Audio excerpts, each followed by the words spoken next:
Hello friends, मेरा नाम है हिमांशु नंदवानी और मैं आ गया हूँ आपके लिए एक और वीडियो लेकर इकोनॉमिक्स के ऊपर। आज का जो वीडियो है वो 14 फिनांस कमीशन के ऊपर है।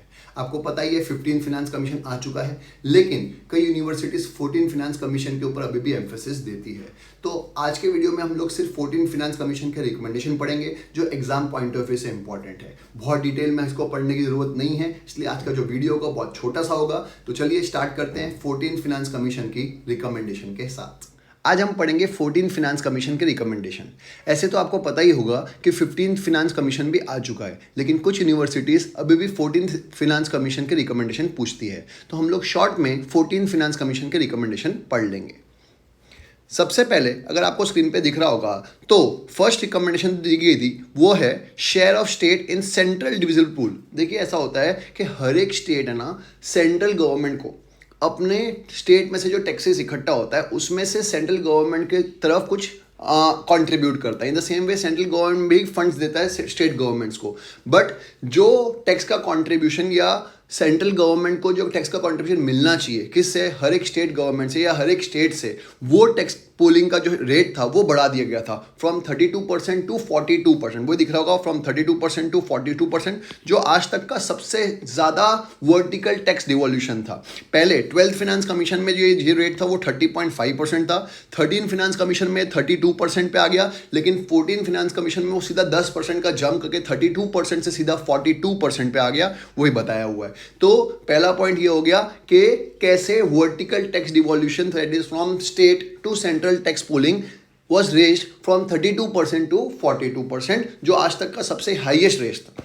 क्लियर है पहला पॉइंट। दूसरा पॉइंट आता है कि ऐसे स्टेट्स जो नेचुरल कैलामिटी के लिए जब ज़्यादा प्रोन होते हैं, फॉर एग्जाम्पल केरला हो गया या हिमाचल प्रदेश हो गया, जम्मू एंड कश्मीर हो गया, ऐसे स्टेट्स हैं, ऐसे 11 स्टेट्स हैं, उनको नेचुरल कैलामिटी का सबसे ज़्यादा असर पड़ता है, उनको ग्रांट्स देने का इस 14 फिनांस कमीशन में डिसाइड हुआ था। तो वो लिखा है the total commission has recommended total grant of 1.95 lakh crore rupees का। कितना? 1.95 लाख करोड़ रुपीज़ का।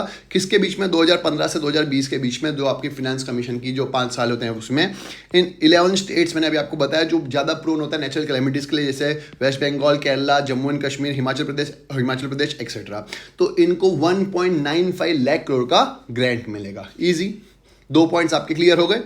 तीसरा पॉइंट बहुत ईजी है, ग्राम पंचायत के। अभी भी हमको पता है कि इंडिया बहुत ही मतलब जो मेजर पार्ट ऑफ इंडिया वो अभी भी विलेजेस में है, और विलेजेस में ग्राम पंचायत लगती है। तो ग्राम पंचायत को चलाने के लिए भी पैसा चाहिए, तो ग्राम पंचायत को ग्रांट मिलेगा कितना? 2 लाख करोड़ रुपए का। कितना? 2 लाख करोड़ रुपीज़ का ग्रांट मिलेगा 5 ईयर्स के बीच में, जो अपना 2015 से 2020 के बीच में है वो। और वैसे ही सेवा सदन होते हैं, उनको 87,000 करोड़ का ग्रांट मिलेगा इसी पीरियड के बीच में। तीसरा पॉइंट और भी ईजी है, ग्राम पंचायत को 2 लाख करोड़ का ग्रांट मिलेगा और सेवा सदन को 87,000 करोड़ का ग्रांट मिलेगा। एकदम इजी।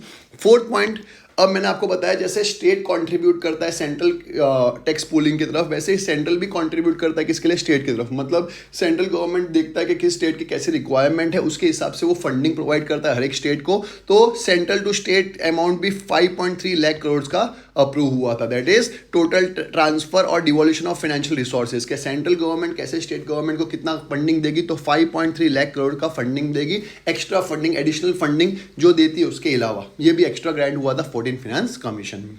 फिफ्थ पॉइंट बहुत ही इजी है कि 14 फिनांस कमीशन ने ऐसे कोई स्पेसिफिकली रिकमेंडेशन नहीं दी जो स्पेसिफिक सेक्टर ग्रांट्स है। जैसे 13 फिनांस कमीशन ने कंसर्निंग सेक्टर स्पेसिफिक ग्रांट्स के लिए मतलब पैसा दिया था कि हाँ भाई ये सेक्टर के हिसाब से इतना ग्रांट मिलेगा, लेकिन 14 फिनांस कमीशन ने वो हटा दिया कि ऐसे सेक्टर स्पेसिफिक ग्रांट्स नहीं मिलेंगे, या उसके लिए अलग से कोई भी रिकमेंडेशन दी नहीं है सेक्टर स्पेसिफिक ग्रांट्स के लिए।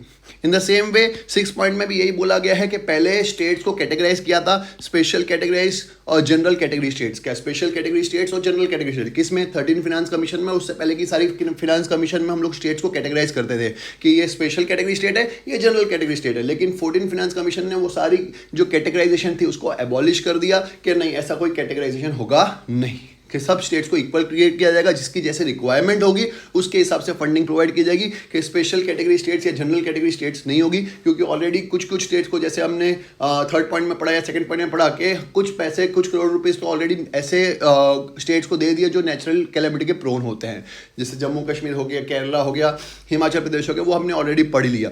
उसके अलावा कोई स्पेशल कैटेगरी स्टेट्स या जनरल कैटेगरी स्टेट्स में ऐसे जो कोई हम लोग कैटेगराइजेशन पहले करते थे, वो कैटेगराइजेशन अभी 14 फिनेंस कमीशन से बंद हो गया। सिंपल से 6 पॉइंट्स है जो बताते हैं कि कौन कौन से रिकमेंडेशन थे 14 फिनेंस कमीशन के। मुझे उम्मीद है आपको 14 फिनेंस कमीशन की रिकमेंडेशन समझ में आई होगी। अगर आपको लग रहा है कि मेरे वीडियोस आपके काम आते हैं और आपको एग्जाम में हेल्प करने वाले हैं, तो प्लीज़ मेरे वीडियो को शेयर करिएगा अपने फ्रेंड्स के साथ और मेरे चैनल को सब्सक्राइब करना मत भूलिएगा। मिलते हैं नेक्स्ट वीडियो में।